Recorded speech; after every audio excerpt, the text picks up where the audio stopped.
ഇന്ന് തന്നെ ഡൗൺലോഡ് ചെയ്യൂ. കാണൂ നിങ്ങളുടെ ഫേവറേറ്റ് ഷോസ്. ഇവനെ ഞാനിങ്ങനെ അറവ് കാളയെ പോലെ കൊല്ലാതെ കെട്ടിയിട്ടിരിക്കുന്നതിന് ഒരു കാരണമുണ്ട്. ഇവനെ കൊണ്ടേ ഒരു ഗെയിം നമുക്ക് പ്ലാൻ ചെയ്യണം.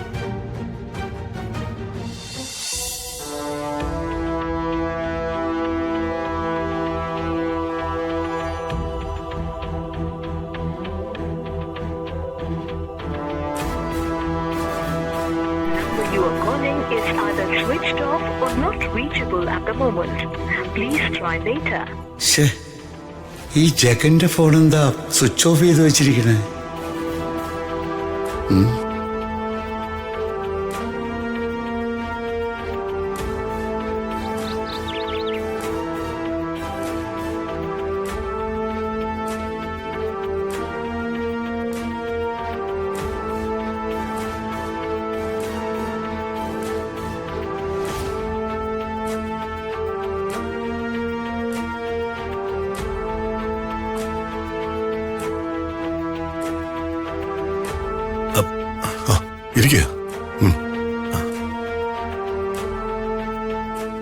ശര, നീ വല്ലാതെ വിഷമിച്ചിരിക്കുകയാണെന്ന് എനിക്ക് മനസ്സിലായി.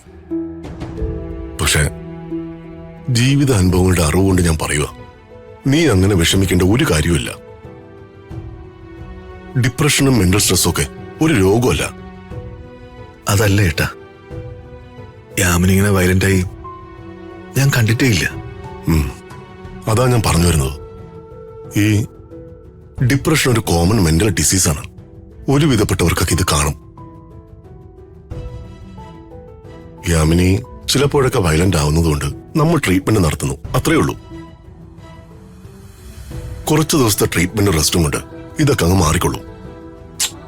നീ പേടിക്കാതിരിക്കേ. ശരി ഏട്ടാ.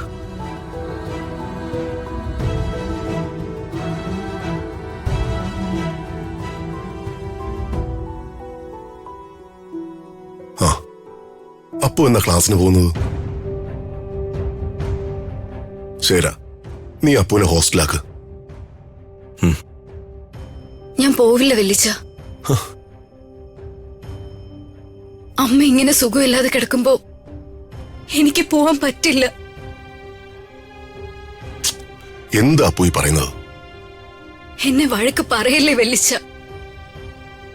എനിക്ക് പോയാലും പഠിക്കാനൊന്നും പറ്റില്ല.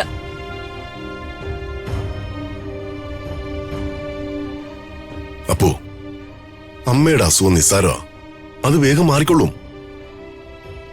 എന്നാലും എന്നെ പോവാൻ നിർബന്ധിക്കില്ലേ വല്ലിച്ച.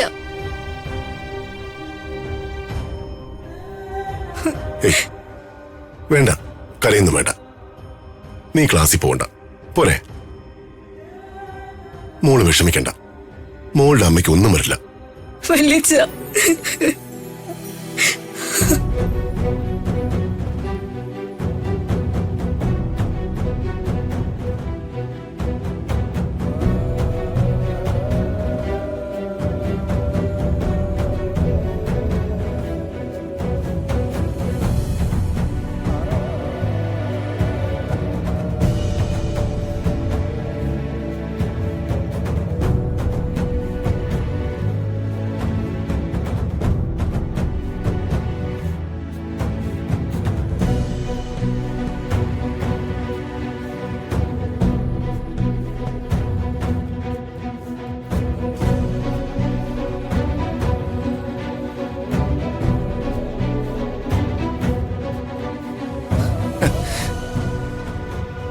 ഇരിക്കുന്നു ആവശ്യം നിലയില്ല.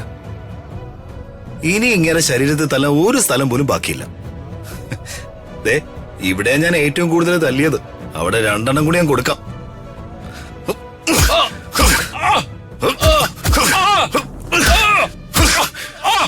മിണ്ടാതിരിക്കടാ റാസ്കൽ. എടാ, നീ എവിടേക്കാടാ ഞങ്ങളെ വെട്ടിച്ച് പോയേ? ചോദിച്ചത് കേട്ടില്ലടാ. നീ എവിടേക്കാ പോയെന്ന്?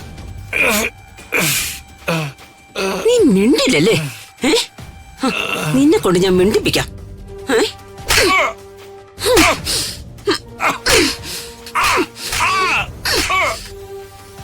നീ രക്ഷിക്കണമെന്ന് പറഞ്ഞ് അവളുടെ അടുത്ത് പോയോടാ? പോയോന്ന്? ഞാനെങ്ങും പോയില്ല. നീ അവളെ അന്വേഷിച്ചു പോകും, അതെനിക്കറിയാം. അവളെന്റെ കയ്യിൽ നിന്ന് തൽക്കാലത്തേക്ക് രക്ഷപ്പെട്ടു. ഏതോ മാളത്തിൽ ഒളിവില. പക്ഷേ അവളെ ഞാൻ പൊക്കും. നീ എന്തിനാണ് ദ്രോഹി എന്നെ കൊല്ല ചെയ്യുന്നത്? നിന്റെ പ്രതികാരവും പകയും തീരട്ടടി. നിരപരാധിയായ എന്നെ അങ്ങ് കൊല്ലടി. നീ എന്റെ അമ്മയെ എടീന്ന് വിളിക്കുന്നോടാ. മതിയടാ.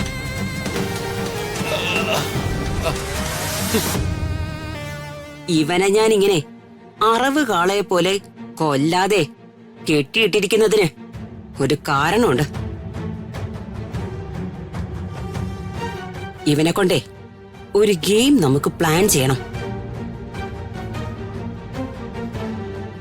അത് കഴിഞ്ഞു മതി ഇവന്റെ മരണം. ആദ്യം അവള്, പുറകെ പ്രതാപൻ. അതുവരെ ഇവൻ ഇവിടെ കിടക്കട്ടെ. നീ വാടാ.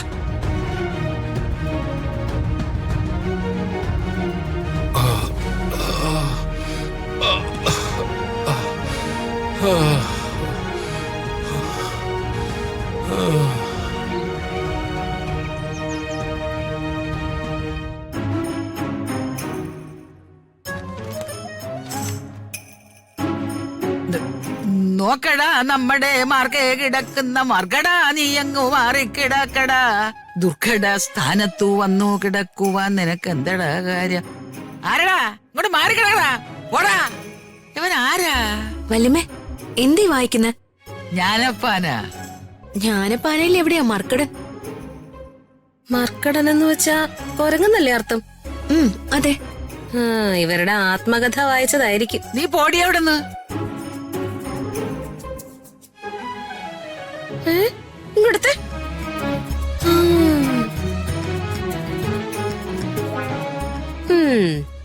ഇത് ഞാൻ പണ്ട് പഠിച്ച എന്റെ ഫിസിക്സിന്റെ ബുക്കാ, അതും ഇംഗ്ലീഷ്. അല്ല പിന്നെ ഏതായാലും സന്ധ്യക്കൊന്ന് വായിച്ചാ പോരെ. രാമായണത്തിന് പകരം വായിക്കാൻ എടുത്തത് ഫിസിക്സ്.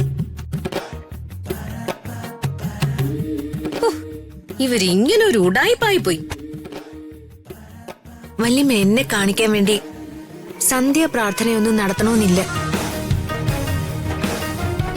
മനസ്സില് നല്ല ഭക്തി ഉണ്ടെങ്കിൽ മാത്രം വായിച്ചാ മതി. പ്രഹസനം വേണ്ടാന്നർത്ഥം.